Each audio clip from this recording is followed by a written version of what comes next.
It was a balmy spring morning in Missoula, Montana. 22-year-old Clara Hensley was engaged in a routine chore, wiping down the lamps outside a small condo building just across the street from her brother's place. It was the sort of everyday moment that could blend into anyone's life. But in mere moments, everything shifted. Her cleaning supplies were abandoned, her sandals ripped from her feet, and Clara was nowhere to be found. What unfolded next would become one of the most perplexing mysteries Missoula had ever encountered. Now, let's delve into today's case. 22-year-old Clara Hensley grew up in Montana, nestled in the heart of a bustling household as the fourth of 5 siblings. Her days were packed with energy. She thrived on soccer, skiing, and hiking, exuding a vibrant spirit that made her a standout in both her school and her athletic pursuits. When she was 18, Clara Hensley began dating Ethan, a boy she'd known since their early years. Both hailed from deeply religious families within the Presbyterian Church, and their bond flourished alongside their shared spiritual values. While Ethan embarked on a 2-year volunteer mission in Peru, Clara set off for Boise, Idaho, to start her studies at Boise State University. Her choice to attend BSU was deeply personal. As a young child, Clara had faced challenges with communication, not speaking fluently until she was 5. Those formative struggles fueled her ambition to pursue a career in speech therapy, a path where she could empower others to find their voice and confidence. Despite her reserved demeanor, Clara was recognized for her unwavering moral compass and her courage to speak out when it counted. By the close of her freshman year, she was excited to return to Missoula for the summer. Like many students, Clara Hensley was eager to earn some extra cash. Her brother Nathan, who managed the Pine Ridge condos in Missoula with his wife, provided the perfect opportunity. Clara could stay with them for a few days, take on some maintenance tasks around the complex, and still have ample time to reconnect with friends and family. On the morning of June 12, 2007, Clara was spotted starting her chores at the complex. At 9:30 a.m., Nathan saw her outside filling a pail with water to clean the exterior lamps. The siblings had planned to grab lunch together later that day, but when the clock ticked past 1 p.m. and Clara hadn't appeared, worry set in. Nathan walked outside with his kids, expecting to find Clara talking with the tenant or wrapping up a task. Instead, he stumbled upon something disturbing. The pail of water and cleaning supplies were left by a lamppost. Nearby were Clara's sandals, torn and streaked with dirt, as if she had been pulled from them while struggling.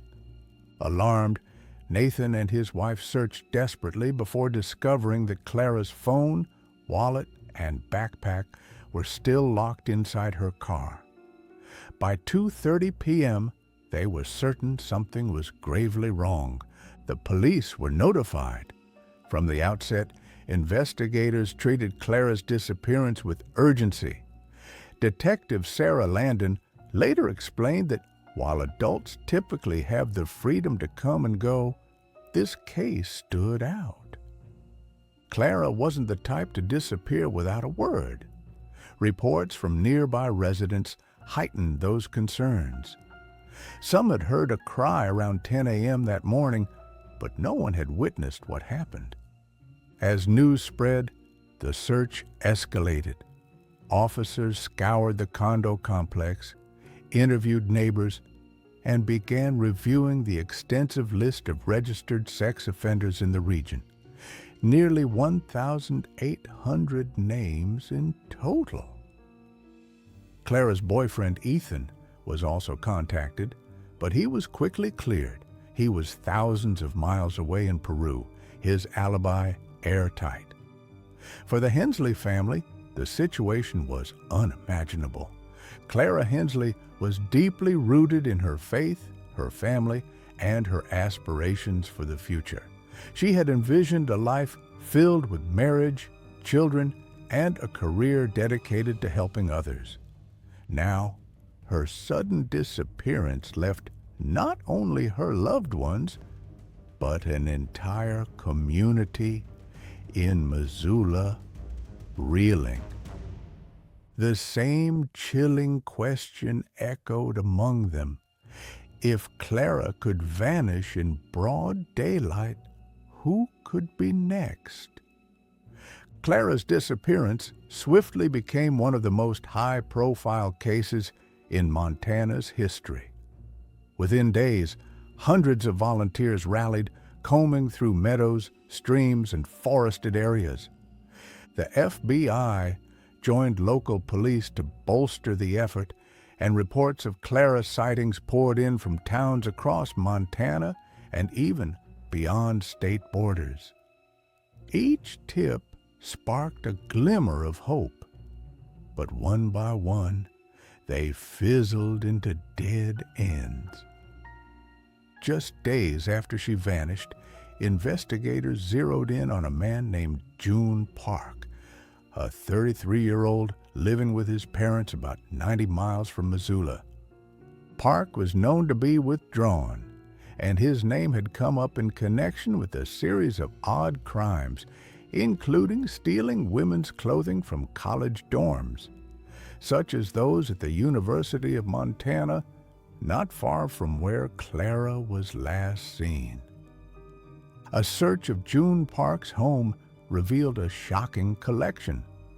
Thousands of pieces of stolen women's clothing, along with countless disturbing images and videos stored on his computer. Many depicted violent sexual acts, scenes of torture, and degrading assaults. Even more alarming was a document found on his desktop. Written shortly after Clara's disappearance, it read like a chilling guide for committing a sexually motivated crime while evading detection. It detailed what clothing to wear, what tools to carry, and how to avoid leaving evidence. For a moment, investigators thought they might be closing in on Clara's abductor, but the evidence didn't align. Computer logs, phone records, and receipts confirmed that Park had been at home with his mother at a local market at the exact time Clara vanished. Though his behavior pointed to a deeply troubling pattern, he was eliminated as a suspect in her case. Park later served 8 years in prison for theft and related charges. For Clara's family, the disappointment was devastating. The investigation had gained traction only to loop back to uncertainty. Days turned into weeks, then months. Statistically, the chances of finding Clara alive dwindled with each passing day. Yet, detectives pushed on. A navy blue SUV had surfaced in several tips, and they shifted focus to tracking it down. Witnesses described a 2000 model with Idaho plates, frequently seen near the University of Montana on the day Clara disappeared. A university staff member, Emma, noticed the SUV in a parking lot and observed the driver speaking to a female student. The student was so unnerved by the interaction that she later reported it to campus authorities. Another young woman shared a similar encounter. She was walking when the same SUV pulled up in front of her. The driver stepped out, asked for directions, and then opened the vehicle's rear door. Instincts screaming, she quickly walked away before anything could escalate. A man named Lucas, who had previously contacted 911 about the SUV's erratic driving, was also asked to come forward and share his observations. Bit by bit, a pattern was emerging, but police still hadn't identified the driver or confirmed whether the SUV was truly linked to Clara's disappearance. As months passed, the search parties for Clara Hensley began to thin. The community's initial wave of determination gradually waned as daily life resumed. Yet for Clara's family, the void was unrelenting, and each day without answers deepened their anguish. Then, in October 2007, over 1,200 miles away in Boise, Idaho, a startling incident reignited the investigation.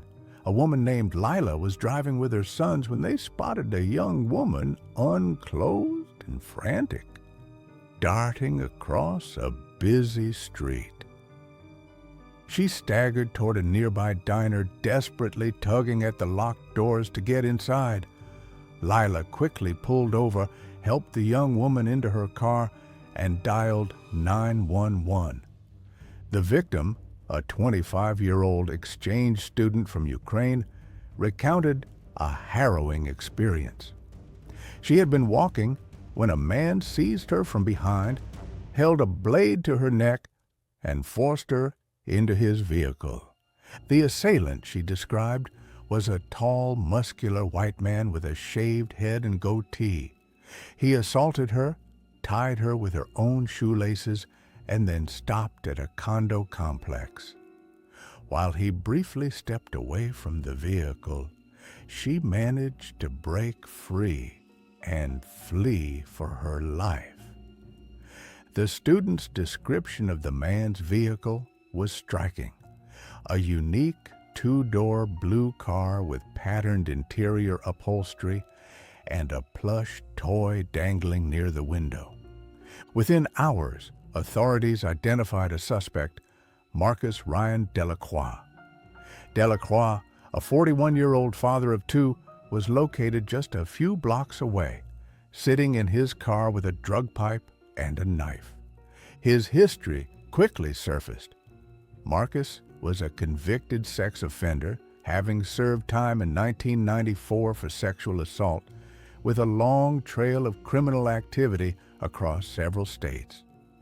Delacroix's life was steeped in disorder. His sister later disclosed that as a child, Marcus had tested with a prodigy-level IQ. Yet by age 12, he was already experimenting with hard drugs.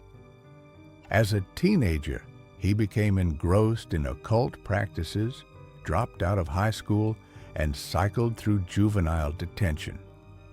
By 19, he had committed a sexual assault. She also admitted that in their youth, Marcus would sneak into her room at night, choke her, and attempt to assault her. For a brief period, things appeared to stabilize when Marcus met Lila, the woman who would become his wife. They had 2 children together, and Lila hoped he could reform. But drugs and alcohol pulled him back into a cycle of violence and chaos. Lila had recently obtained a restraining order after Marcus attacked her, and his life had spiraled into heavy drinking, methamphetamine use, and multiple arrests for DUIs. When he was arrested in Boise, he was charged with rape, kidnapping, and assault of the Ukrainian exchange student. During his interrogation, one astute detective noticed striking similarities between this attack and the unsolved case of Clara Hensley in Montana. Both victims were young, blonde, and abducted in broad daylight. Both had been overpowered by a tall man, bound and assaulted in eerily similar ways. The detective contacted the investigators in Montana. The response was swift. Yes, they were aware of Marcus Delacroix. Records revealed that on the day Clara vanished, Marcus had been in Missoula with his family. Soon after, the case gained significant public attention. Television stations broke into their broadcasts with urgent updates, announcing that investigators now believed Clara had been murdered and that the man held in a Boise jail was responsible. Though Clara Hensley's body had not been recovered, she was now presumed dead. With Marcus Delacroix behind bars in Idaho, authorities in Montana spent months painstakingly collecting evidence to strengthen their case. A pivotal breakthrough came when investigators located the vehicle Marcus Delacroix had been driving when Clara disappeared. It was the same navy blue SUV that witnesses had reported weaving through Missoula that day.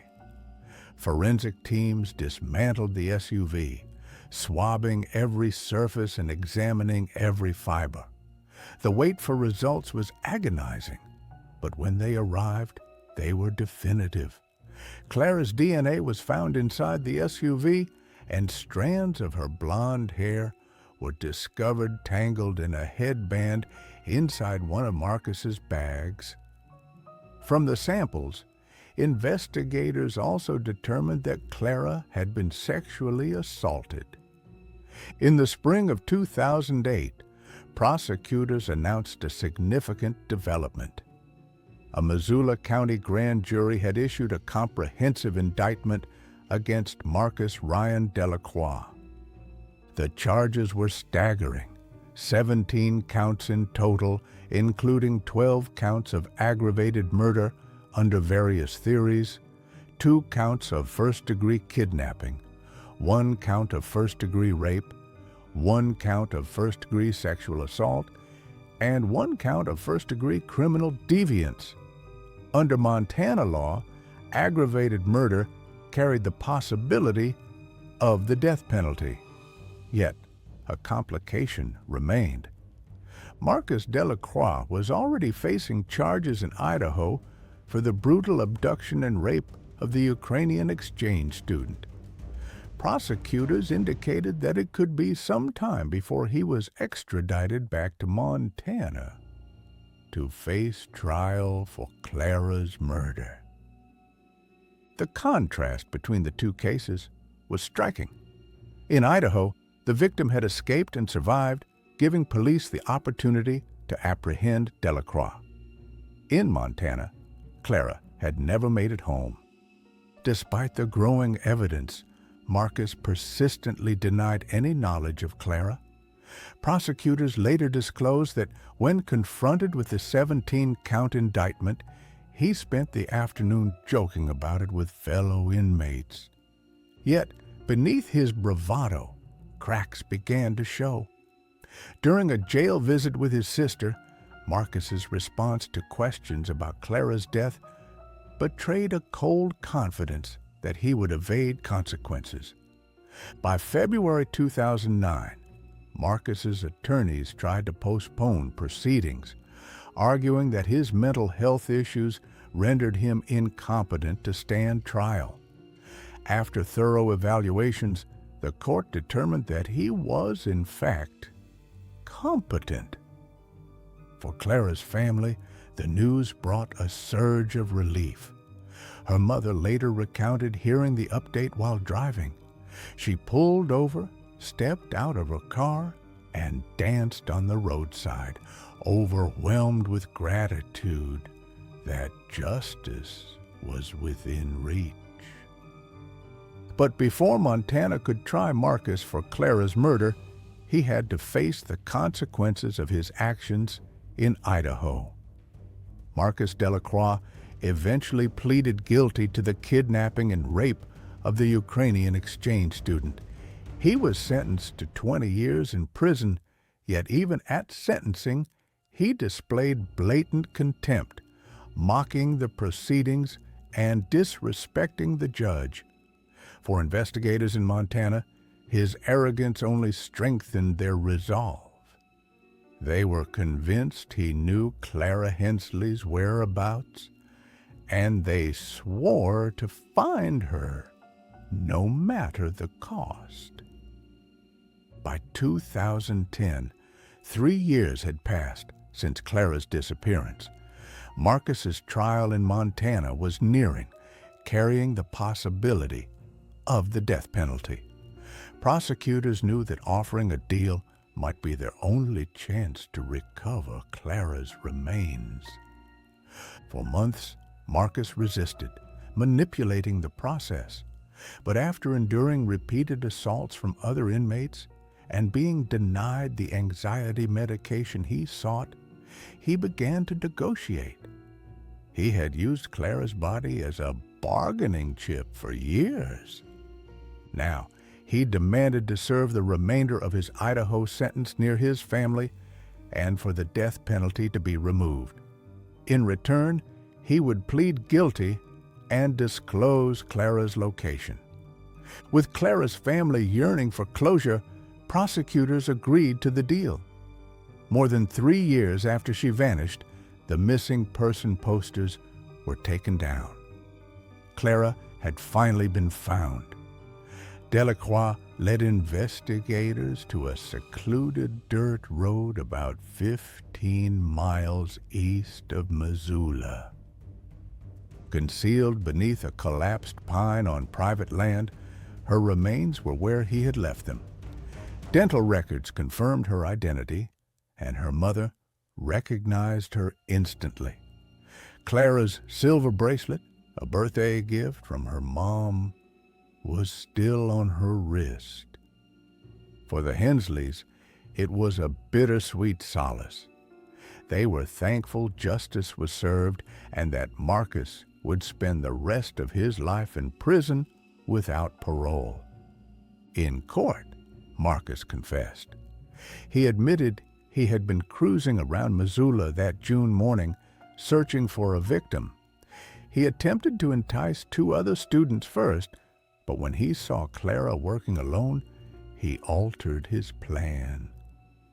Posing as a maintenance worker, he got close enough to abduct her at knife point.